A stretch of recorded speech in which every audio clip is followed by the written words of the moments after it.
Admiral Lisa Carter sat in her office at United Earth Military Command, staring at the strange device on her desk. The small crystal box hummed softly, projecting a holographic message that had arrived just hours ago. She had read it 3 times already, but the words still seemed impossible to believe. The Galactic Council wanted humanity to join them DOP after 40 years of quiet trade. With various alien species, Earth had finally caught the attention of the galaxy's governing body. The message was formal and polite, but Lisa could sense something underneath the diplomatic language. They were being tested, a soft chime announced a visitor. "Come in," Lisa called, and the door slid open to reveal a tall, thin figure with pale blue skin and 4 arms. Ambassador Zixthara of the Velthari Empire entered with the graceful movements typical of her species. "Admiral Carter," the alien said, her voice carrying a musical quality that all Velthari possessed. "I trust you have considered our proposal?" Lisa gestured to the chair across from her desk. "Please, sit. I have to admit, this comes as quite a surprise. We've been trading peacefully for decades. Why now?" Zixthara folded her 4 arms in what Lisa had learned was a gesture of patience. "The Council has been watching humanity for some time. Your species shows promise, but membership in the Galactic Council requires more than successful commerce. We must know that you can defend yourselves and contribute to galactic security." "And how exactly do we prove that?" Lisa asked. "Through a demonstration," Zixthara replied. "A simple military exercise against a training fleet. Nothing serious, you understand. Just enough to show that humans can handle basic combat operations." Lisa leaned back in her chair. She had spent 30 years in Earth's military, rising through the ranks during the Mars colonial wars and the asteroid belt conflicts. She knew when someone was not telling the whole truth. "What kind of training fleet?" she asked. "The Corvan Dominion has graciously agreed to provide a small squadron for the exercise. They are known throughout the galaxy for their reasonable approach to warfare. Not aggressive, not particularly skilled, but adequate for testing purposes." Lisa made a mental note to research the Corvan Dominion immediately. "And if we pass this test, then humanity will be welcomed into the Galactic Council as a junior member. You will have access to advanced technologies, trade routes, and the protection of the greater galactic community." "And if we fail?" Zixthara's expression remained neutral, but Lisa caught a slight hesitation. "Failure is not expected, Admiral. This is merely a formality. The Council understands that humans are still developing as a spacefaring species." After the ambassador left, Lisa immediately called her senior staff. Within an hour, her conference room was filled with Earth's top military leaders. Captain Jake Morrison, commander of the UES Defender, sat at the far end of the table. His weathered face showed the experience of someone who had commanded ships in both the Titan Rebellion and the Europa Crisis. "What do we know about the Corvans?" Lisa asked. Colonel Sam Davis, their intelligence chief, pulled up a holographic display. "They control 12 star systems in the Outer Rim. Military doctrine appears to be based on overwhelming firepower and traditional formations. They've been involved in 3 major conflicts in the past century, winning 2 through superior numbers." "Numbers?" Jake asked. "How many ships are we talking about for this training exercise?" Sam's expression grew troubled. "That's the problem. According to our sources, a standard Corvan training squadron consists of 15 heavy cruisers. Each one is 3 times the size of our largest ships." The room fell silent. Lisa had been expecting a handful of light vessels, not a full battle group. Lieutenant Commander Amy Brooks, the fleet's tactical officer, spoke up. "Admiral, with respect, that doesn't sound like a training exercise. That sounds like an execution." Lisa studied the data on the screen. The Corvan ships were indeed massive, bristling with energy weapons and protected by thick armor plating. On paper, they outgunned Earth's entire demonstration fleet by a factor of 10. "What ships are we authorized to use?" Jake asked. "The Defender, the Ranger, and the Guardian," Lisa replied. 3 ships against 15, Jake whistled softly. "Well, it's not the worst odds I've faced." Amy pulled up tactical specifications on her tablet. Sir, I've been analyzing their weapon systems. They're using standard galactic technology minus plasma cannons, particle beams, energy shields. Very powerful, but also very predictable. Predictable how? Lisa asked. They all fight the same way. Admiral, every species in the galaxy uses the same basic tactics, the same weapons, the same defensive systems. It's like they all learned from the same textbook. Engineer Katie Hill leaned forward. That might actually work in our favor. Our weapon systems are completely different from anything they've encountered. They won't know how to defend against kinetic rounds or electromagnetic pulse weapons. Lisa nodded slowly. Humanity had developed its military technology in isolation, driven by centuries of warfare against other humans. While the galaxy had standardized on energy weapons and plasma technology, Earth had perfected projectile weapons, stealth systems, and electronic warfare. How long do we have to prepare? Jake asked. 2 weeks, Lisa replied. The demonstration is scheduled for the Nexus system, neutral territory. The entire Galactic Council will be watching. Sam cleared his throat.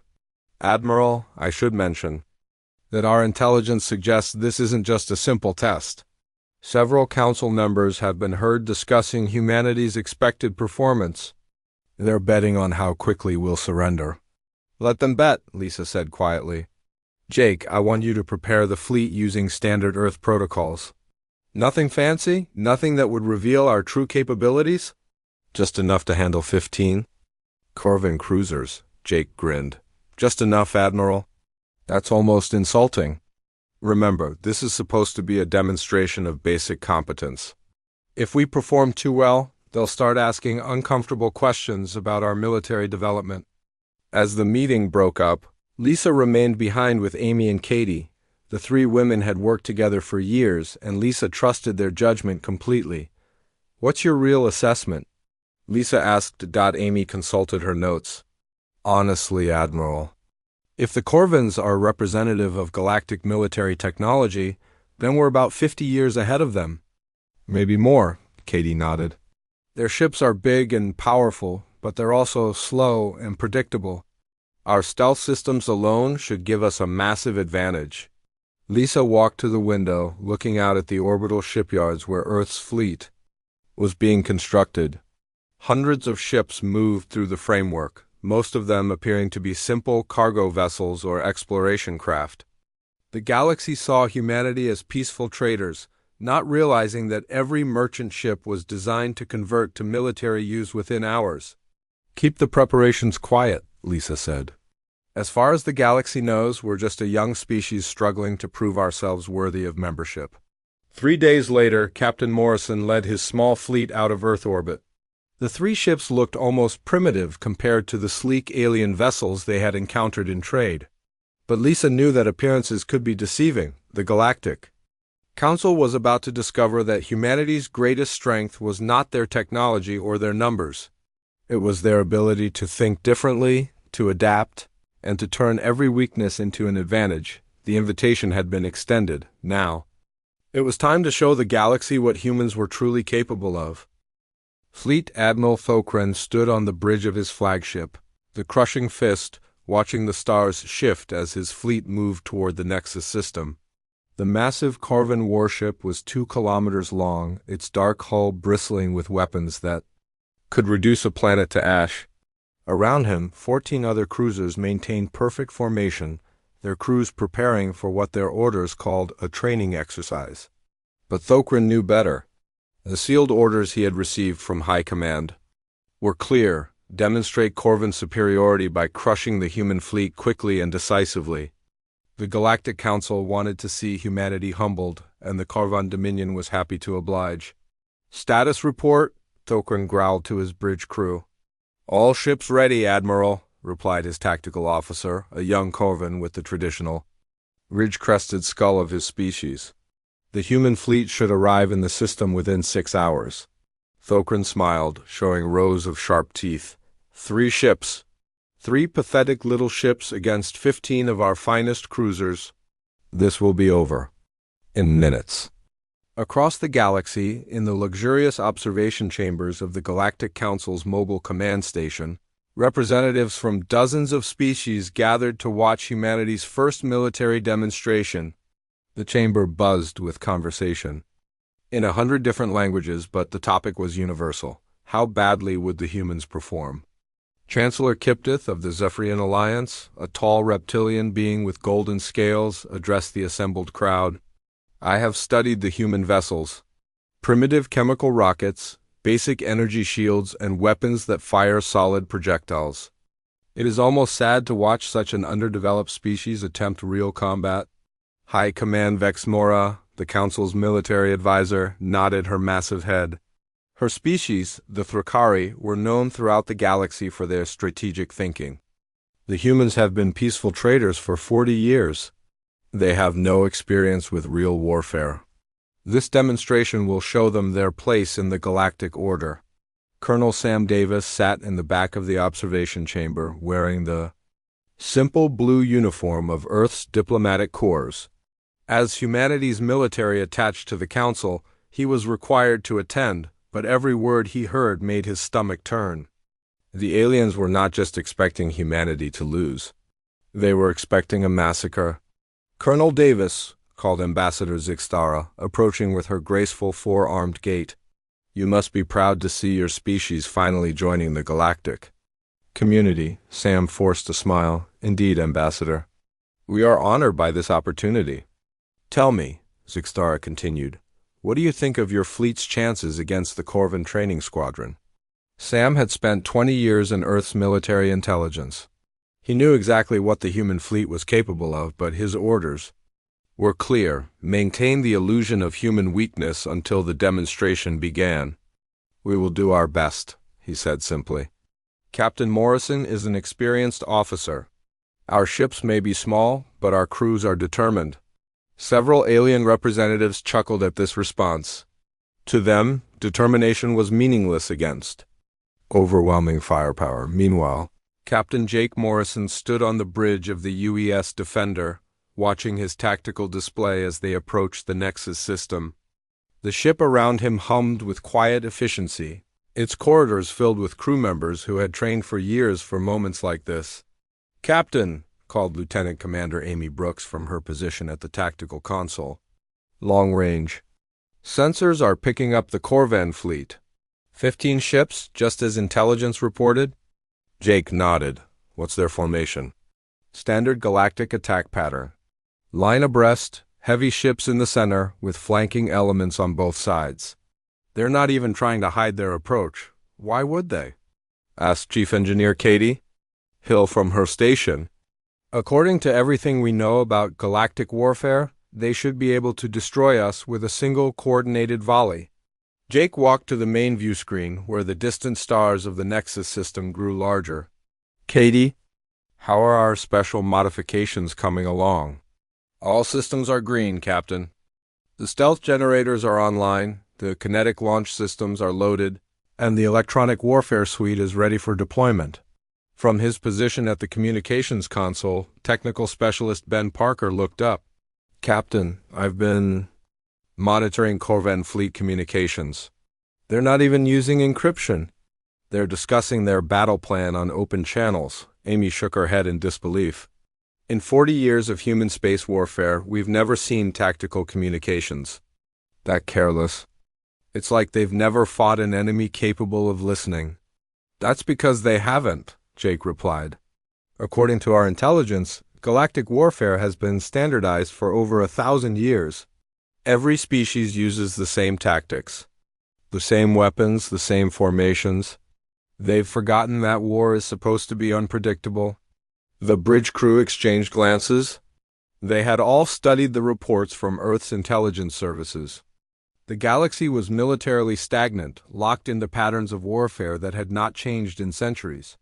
While Earth had spent the last 100 years developing new ways to fight, the galaxy had been content to repeat the same old methods. Captain, called the navigation officer, we're approaching the designated coordinates. The Corvan fleet is taking position at the far side of the system. Jake returned to his command chair. Signal the Ranger and Guardian. Begin deployment of Phase 1 protocols. On the Corvan flagship, Admiral Thokran watched the human ships appear on his sensors.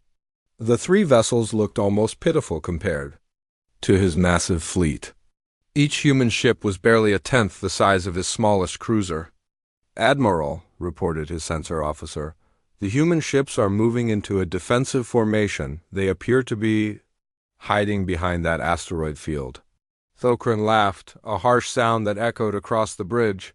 "Hiding? They think rocks will protect them from our plasma cannons? Begin the attack approach. All ships, maintain formation. We will end this quickly." The Corvan fleet began its advance, 15 massive warships moving in perfect synchronization. Their energy shields glowed with power, their weapon systems charged and ready. It was an impressive display of military might that had intimidated enemies for centuries, but Jake Morrison was not intimidated.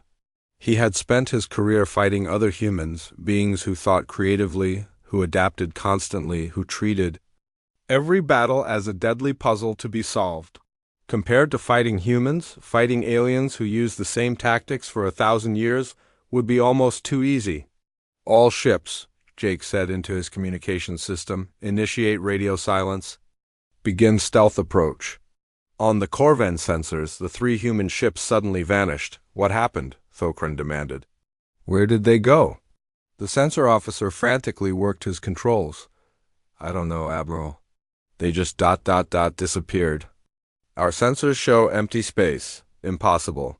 Nothing can hide from Corvan sensors." But the human ships had not just hidden. They had become invisible, using stealth technology that the galaxy had never encountered. While alien civilizations had focused on bigger ships and more powerful weapons, humanity had learned to fight from the shadows. In the Council observation chamber, the assembled representatives watched in confusion as the human fleet vanished. "From their monitors? Technical malfunction?" suggested Chancellor QYP TET. High Command Vexmora frowned.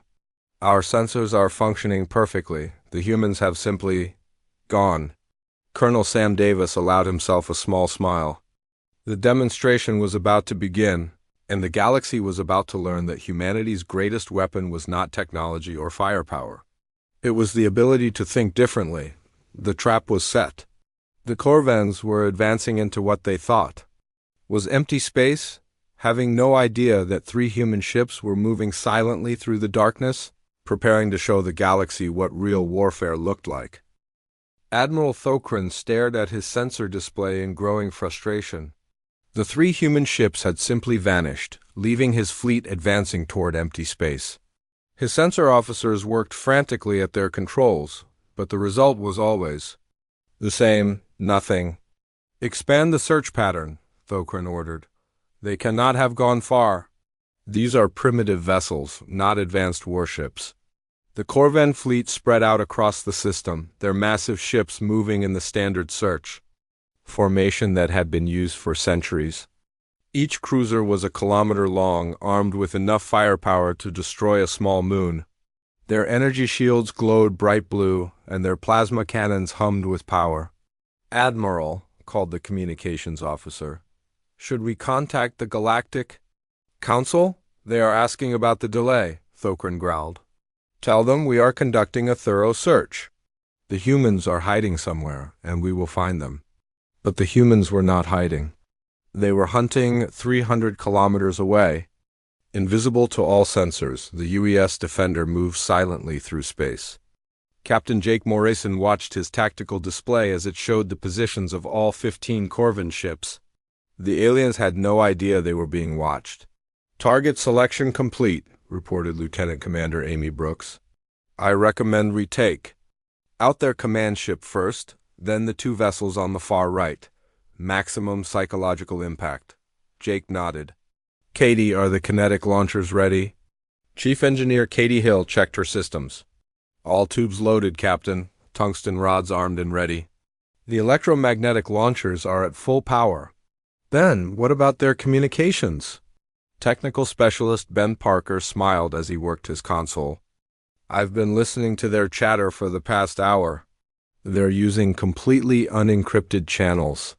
I can jam their entire communication network whenever you give the order." Jake turned to his crew. These men and women had trained for years in the asteroid fields around Mars, learning to fight in 3 dimensions against enemies who thought creatively. Today, they faced aliens who fought like machines, following the same patterns their ancestors had used for 1,000 years. "Begin the attack," Jake ordered.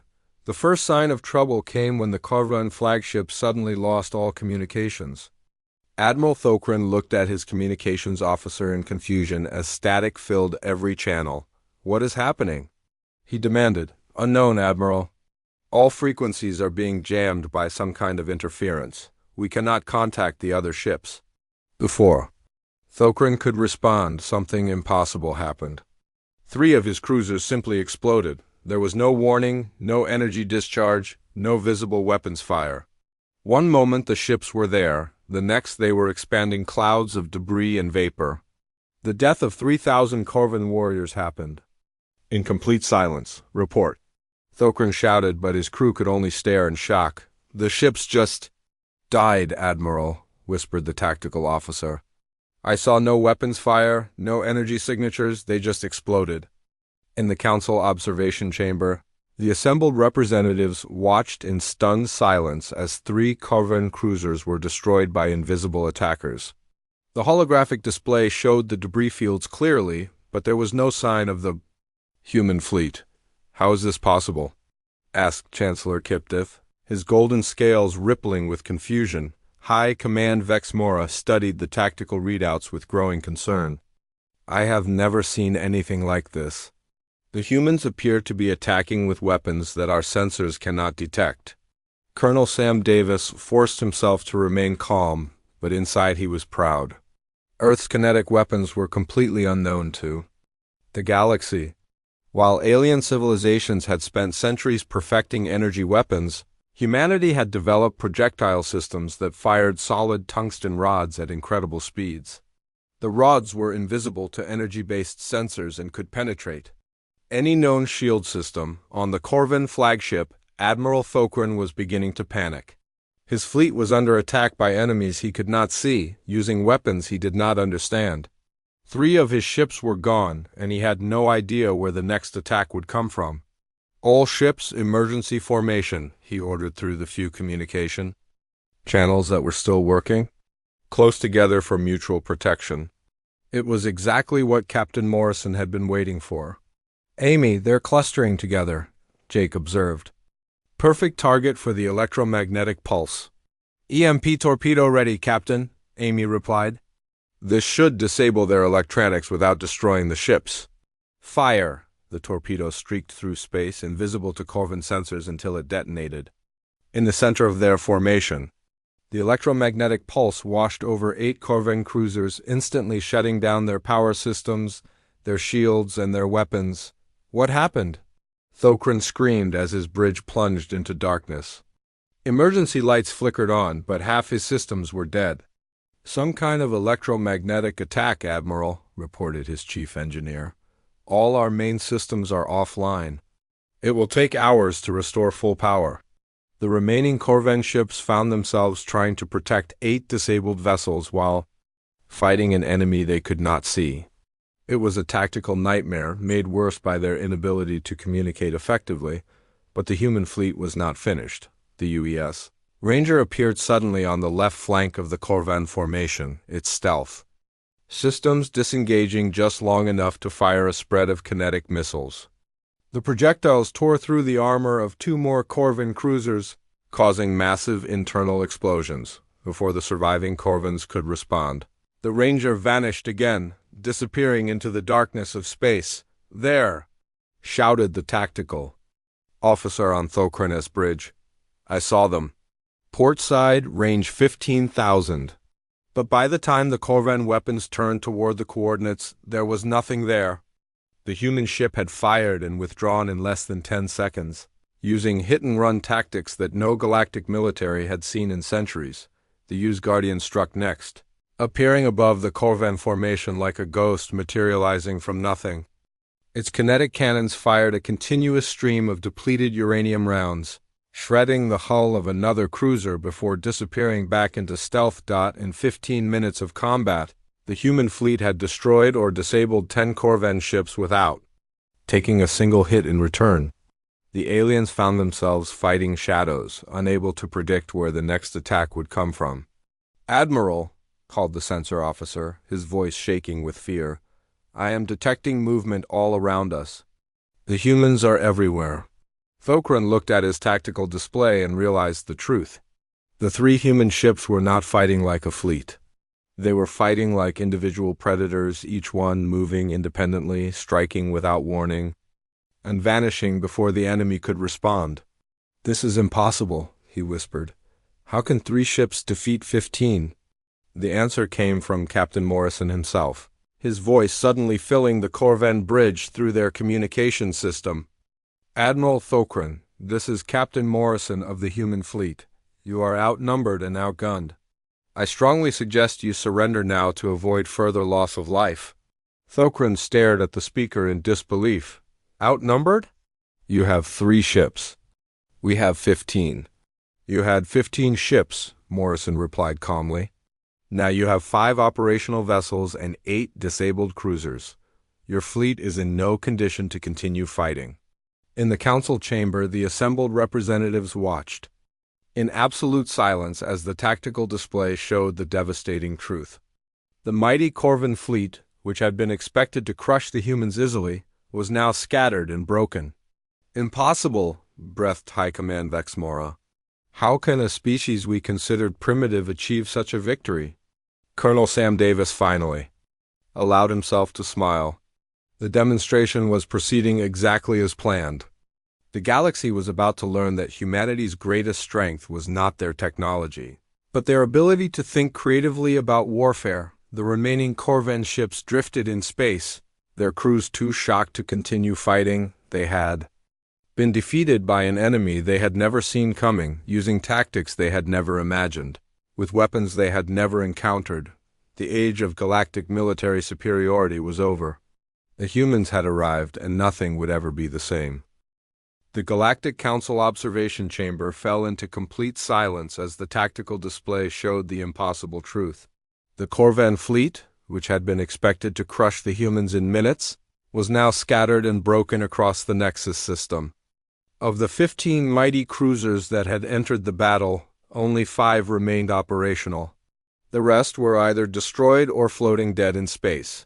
Their crews helpless, High Command Vexmora stared at the holographic display with her 6 eyes, her massive frame trembling with shock. As the Council's chief military advisor, she had studied warfare for over 2 centuries. She had seen the rise and fall of empires, the clash of massive fleets, and the evolution of galactic military doctrine. But she had never seen anything like this. "This cannot be real," she whispered to herself, but the evidence was undeniable. 3 small human ships had defeated a force 5 times, their size without taking a single hit. Chancellor Kiptith of the Zephyrian Alliance turned to Colonel Sam Davis, his golden scales rippling with agitation. "Colonel, what kind of weapons are your people using?" "Our sensors detect no energy signatures, no plasma discharges, no particle beams." "How are they destroying our ships?" Sam Davis maintained his calm expression, though inside he was struggling not to smile. "Chancellor, I am not a technical expert. You would need to ask our engineers about specific weapon systems." "Do not play games with us," Kiptith hissed. "We have underestimated humanity, and now we need to understand what we are dealing with." Before Sam could respond, a new voice filled the chamber. It was Admiral Lisa Carter, speaking directly from Earth through the quantum communication system. "Council members, this is Admiral Carter of United Earth Military Command. I understand you have questions about our demonstration." High Command Vexmora activated her communication system with shaking hands. "Admiral Carter, we demand an explanation. How did your primitive vessels defeat a Corvan battle squadron?" Lisa's voice remained calm and professional. "I believe there has been a misunderstanding. Our ships are not primitive. They represent standard Earth military technology that we have been developing for over 100 years. "Impossible," Vexmora replied. "We have been monitoring human development for decades. Your species has only recently achieved faster-than-light travel. You cannot have military technology superior to civilizations that have been spacefaring for millennia. With respect, High Command, you have been monitoring our civilian technology. Our trade ships, our exploration vessels, our merchant fleet. What you witnessed today was our military responding to what appeared to be a hostile action. The chamber erupted in confused voices as dozens of species tried to process this information. Ambassador Zixthara stepped forward, her forearms gesturing for calm. Admiral Carter, you speak of hostile action, but this was arranged as a peaceful demonstration, a simple test of basic military competence. Lisa's response sent a chill through the chamber. Ambassador, 15 heavily armed warships approaching 3 of our vessels in attack formation is not what we consider a peaceful demonstration. Our ships responded according to standard defensive protocols. Defensive protocols? Vexmora asked, her voice barely above a whisper. Yes, what you witnessed was a defensive response using minimal force. Our ships were instructed to disable enemy vessels when possible and avoid unnecessary casualties.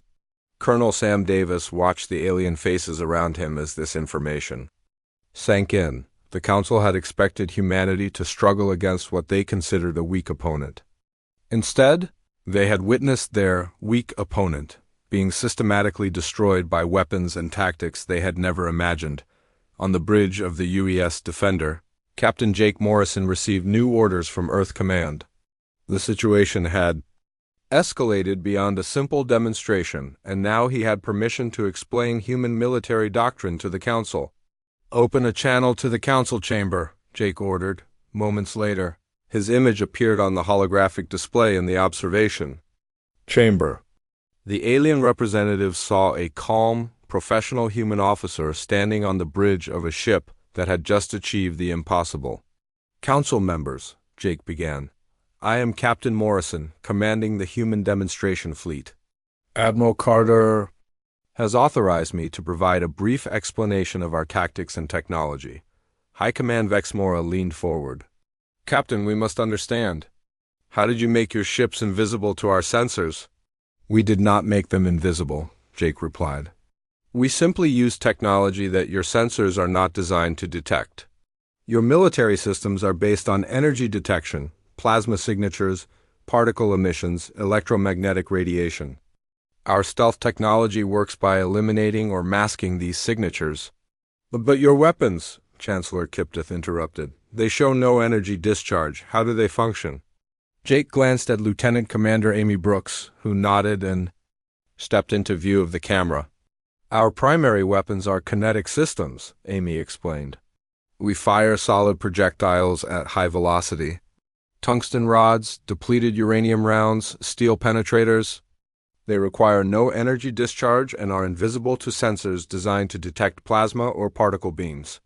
The chamber fell silent as the implications became clear.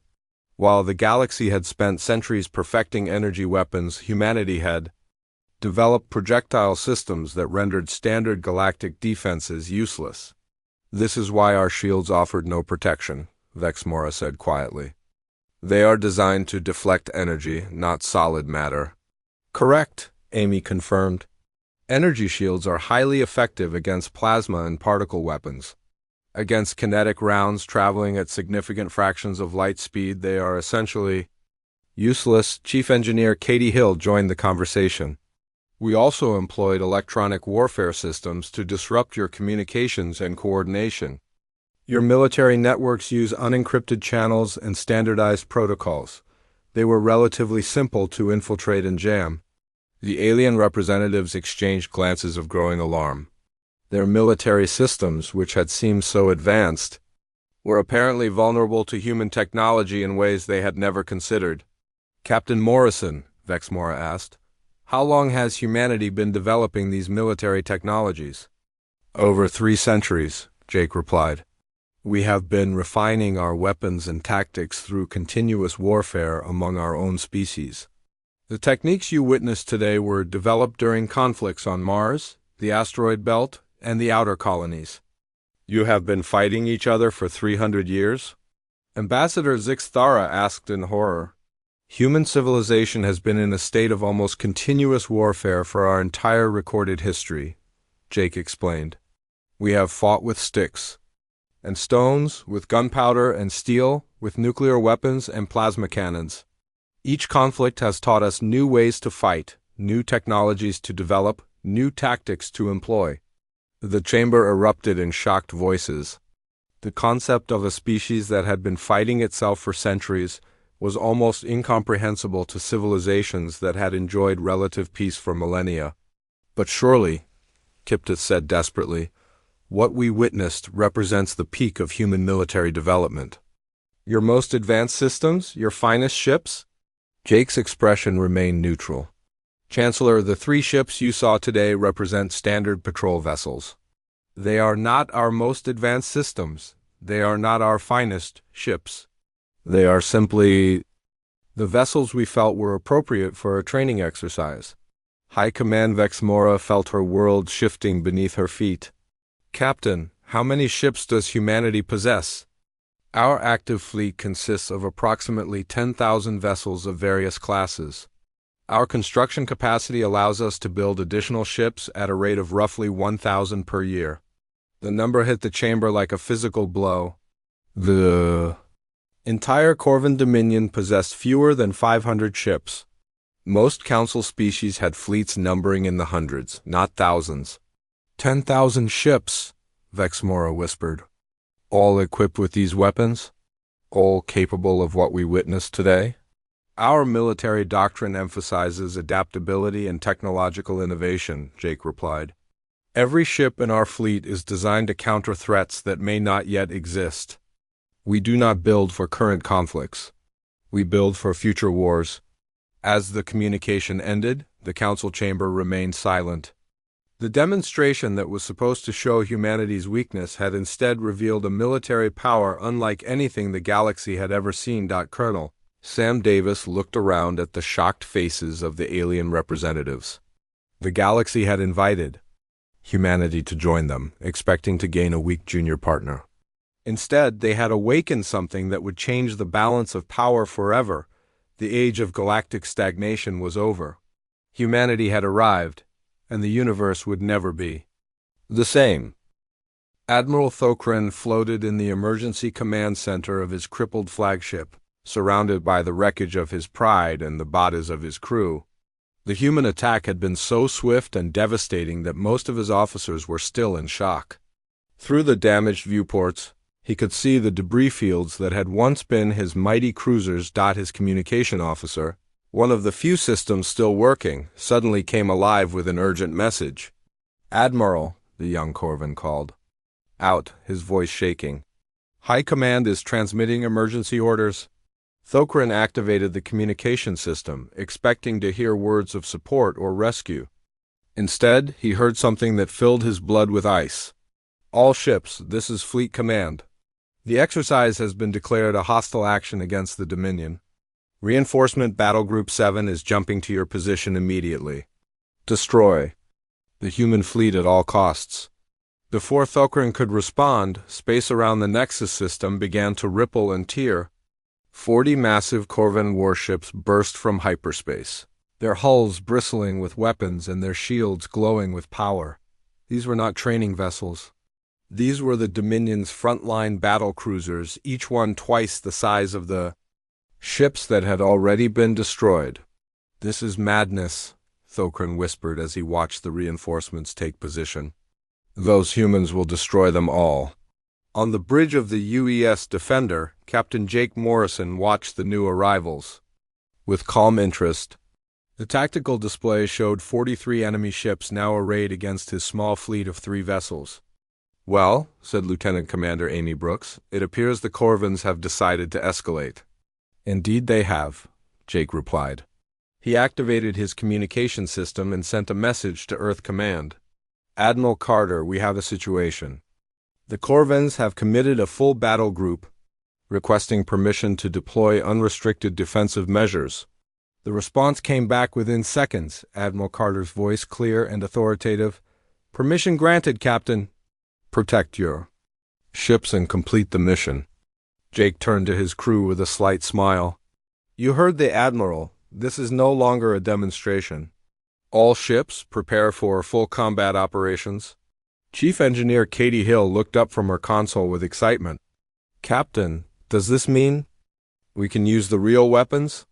Yes, Katie. Signal Earth Command. Tell them we need the cavalry. In the Galactic Council observation chamber, panic had replaced the earlier shock. The assembled representatives watched in horror as a full Corvan battle group prepared to attack 3 human ships. What had begun as a simple demonstration had become a major galactic incident. This is a disaster, Chancellor Kiptith said, his golden scales dark with fear. The Corvans have turned this into a real battle. Those humans will be slaughtered. Hi. Command Vexmora worked frantically at her communication system. I am trying to contact the Corvan fleet, but they are not responding to Council authority. They seem determined to destroy the human ships. Colonel Sam Davis remained calm in his chair, though inside he was calculating. The situation had escalated, exactly as Earth's military planners had predicted. The aliens were about to see what humanity was truly capable of when threatened. Colonel, Ambassador Zixthara approached him urgently. You must contact your fleet. Tell them to withdraw immediately. 43 ships against 3 is impossible odds, even for humans. Sam looked at her with genuine sympathy. Ambassador, with respect, you still do not understand what you are dealing with. Space near the human fleet suddenly began to shimmer and distort. The first sign was a ripple in the fabric of reality itself, followed by a sound that no one had expected to hear in the vacuum of space, a deep, harmonic tone that seemed to come from everywhere at once. Then the reinforcements arrived. 200. Human warships burst from hyperspace in perfect formation, their hulls gleaming silver and their weapons already charging. Unlike the simple patrol vessels that had started the engagement, these were clearly military ships. Built for war and bristling with technology the galaxy had never seen. Commander Rachel Stone stood on the bridge of the UES Vengeance, leading the reinforcement tactical squadron. Her ship was 3 times the size of the Defender, equipped with advanced weaponry and carrying a crew of 500 experienced warriors. All ships, this is Commander Stone, form attack pattern Delta 7. We have 43 hostile vessels, and orders to neutralize them. The human fleet spread out across the system like a pack of predators, their movements coordinated with a precision that made the Corvan formations look clumsy by comparison. Each ship moved independently yet remained part of a greater tactical plan that unfolded with mechanical efficiency. In the council chamber, the representatives stared at the tactical display in absolute silence. The numbers had changed from 3 human ships against 43 Corvan vessels to 203 human ships against 43 Corvans. 200 ships, Vexmora whispered. They brought 200 ships. How is this possible? Kiptith demanded. How did they mobilize such a force so quickly? Colonel Sam Davis finally stood up, his calm demeanor unchanged. The fleet you are seeing was already deployed and waiting. Standard Earth military protocol requires backup forces to be positioned within 1 jump of any active operation. You planned this, Vexmora accused. This entire demonstration was a trap. No, Sam replied quietly. This demonstration was exactly what we said it was. A simple test of basic military competence. The Corvans chose to escalate to full combat. We are simply responding appropriately. The battle that followed was unlike anything the galaxy had ever witnessed. The human fleet attacked in coordinated waves, each ship moving with purpose and precision. Lieutenant Colonel Mark Johnson led fighter squadrons that moved in 3-dimensional patterns, striking from above and below while the main fleet engaged from the front. The Corvan ships, despite their size and power, found themselves overwhelmed by tactics they had never encountered.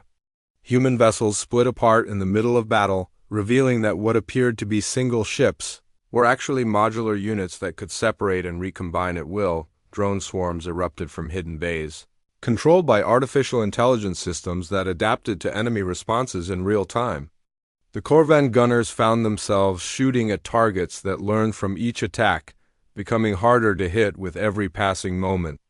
"This is impossible," Admiral Thokran said as he watched his reinforcements being systematically destroyed. "They fight like they can read our minds." The truth was simpler and more terrifying. Humanity had spent centuries learning to fight other humans, beings who thought creatively and adapted constantly. Fighting aliens who used the same tactics? For 1,000 years was almost embarrassingly easy. Within 30 minutes, the Corvem battle group was either destroyed or disabled. Of the 43 ships that had jumped into the system, only 7 remained operational, and they were surrounded by human vessels that could destroy them at any moment. "Commander," Stone's voice filled the communication channels. "Corvan vessels. This is the human fleet. You are outnumbered and outgunned. Surrender now, and you will be treated according to the Galactic Conventions of War." The response came not from the Corvan fleet, but from High Command Vex Mora in the council chamber. Her voice shook with a mixture of fear and awe. "Human fleet, this is the Galactic Council. We order an immediate ceasefire. This engagement is over." Rachel Stone's response was calm and professional. "Understood, Council. The human fleet will cease hostilities upon Corvan's surrender. We await their response." In the council chamber, the assembled representatives looked at each other with dawning understanding. The demonstration that was supposed to test humanity's basic competence had revealed a military force that could challenge the entire galaxy. The balance of power had shifted forever, and there was no going back. 3 days after the battle at Nexus System, the Galactic Council convened an emergency session aboard their massive command station orbiting the neutral world of Centrus Prime. The Grand Chamber, which normally buzzed with the confident voices of species who had ruled the galaxy for millennia, was now filled with worried whispers and fearful glances. High Command Vex Mora stood at the central podium, her 6 eyes scanning the assembled representatives.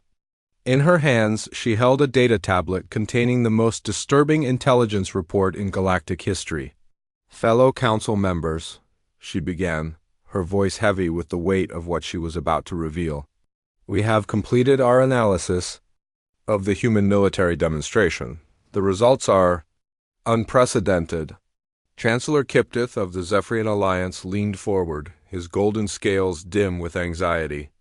"Tell us what we are dealing with, High Command." Vex Mora activated the holographic display above the chamber. Images of human ships filled the air, rotating slowly to show their sleek, deadly profiles.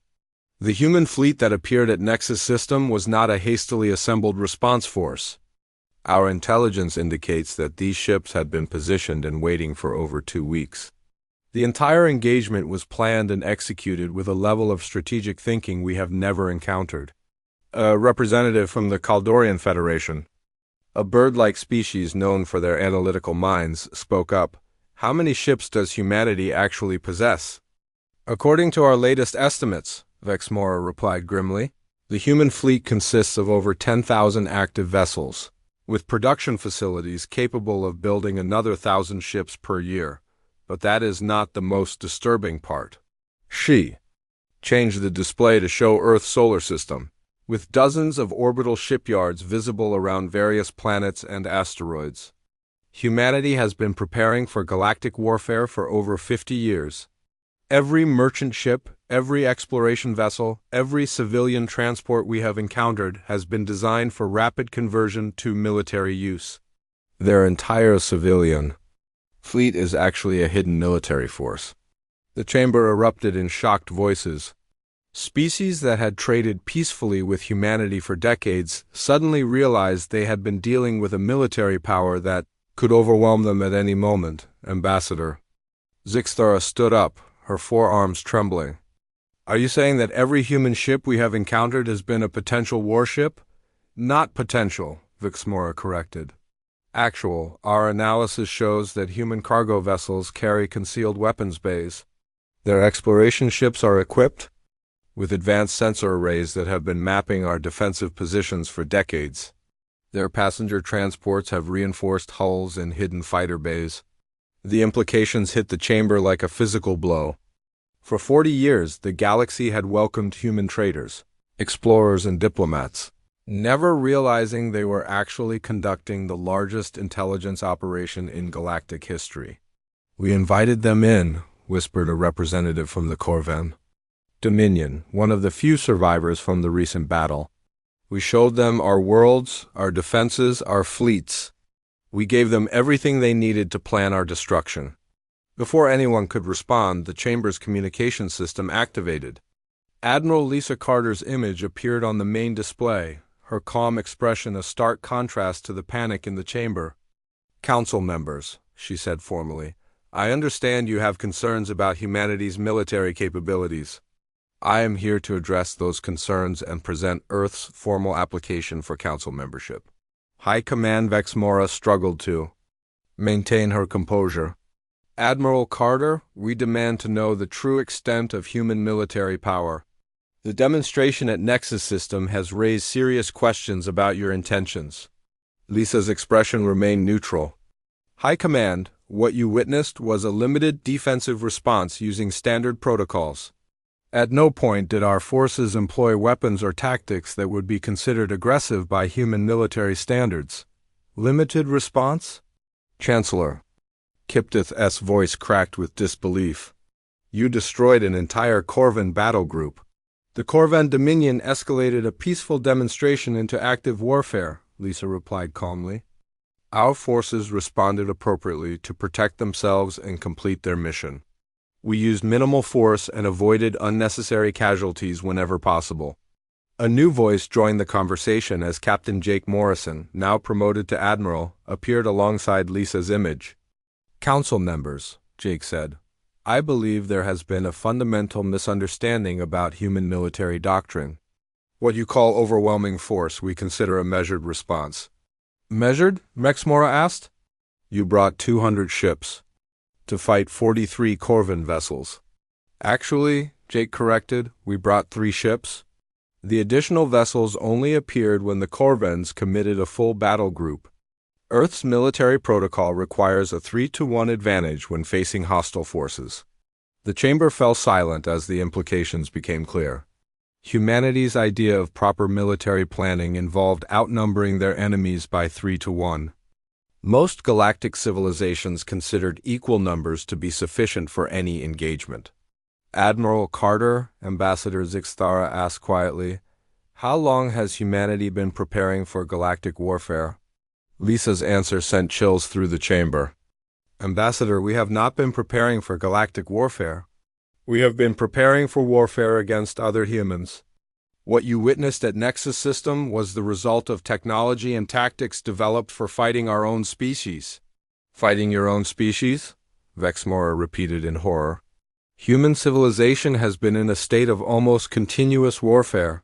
"For our entire recorded history," Lisa explained. "We have fought wars on every world we have colonized, in every star system we have settled. Our military technology is designed to counter enemies who think as creatively and adaptively as we do." Jake leaned forward. "High Command, fighting alien species who use the same tactics for centuries is significantly easier than fighting other humans, who adapt and innovate constantly. Your military forces are powerful, but they are also predictable." The truth hit the Council like a thunderbolt. Humanity had not developed their advanced military to fight aliens. They had developed it to fight each other. Fighting alien civilizations was actually easier for them than their normal warfare. "What do you want from us?" Chancellor Kiptith asked, his voice barely above a whisper. Lisa's expression softened slightly. "We want what we have always wanted: peaceful cooperation, mutual trade, and the opportunity to contribute to galactic civilization. The difference is that we are no longer applying as a junior member seeking approval." She paused, letting that sink in before continuing. "Earth is formally applying for Council membership as a military protectorate. We offer our defensive capabilities to any peaceful civilization that requests our assistance. In return, we ask for full voting rights and recognition as a sovereign galactic power." "Military protectorate?" Vexmora asked. "Humanity will provide defense against aggressive civilizations, protection for trade routes, and military assistance to any Council member that requests it. We have no interest in conquest or expansion. We simply want to ensure that peaceful species can remain peaceful." Admiral Jake Morrison added the final piece of information that would reshape the galaxy forever. Council members, I should mention that our intelligence operations have identified 17 aggressive civilizations that pose threats to peaceful species. 3 of them are planning major military campaigns against Council worlds within the next 5 years. We are prepared to address these threats as part of our membership obligations. The chamber remained silent for long minutes as the assembled representatives processed this information. The galaxy had spent centuries maintaining a delicate balance between competing powers. Now humanity was offering to become the ultimate guarantor of peace. Admiral Carter, High Command Vexmora finally said, "If we accept your application, what assurance do we have that humanity will not become the very threat we seek to avoid?" Lisa's answer was simple and terrifying in its implications. High Command, if humanity had wanted to conquer the galaxy, we would have done so already. Our merchant ships have been visiting your worlds for 40 years. We know the location of every military base, every defensive system, every fleet concentration in Council space. If we had hostile intentions, this conversation would be unnecessary. The truth was undeniable. Humanity had possessed the capability to conquer the galaxy for decades. Instead, they had chosen to trade peacefully and build relationships. The demonstration at Nexus System had not been a show of aggression.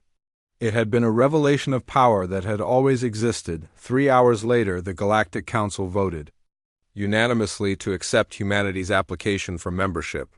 Not as a junior partner, but as the galaxy's primary military power and protector of peaceful civilizations. As the session ended, representatives from dozens of species approached Colonel Sam Davis to discuss defense treaties.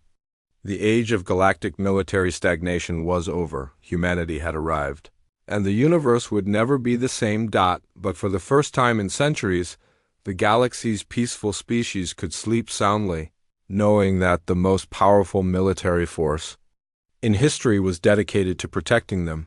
The human army had been revealed, and it was everything the galaxy had never dared to hope for.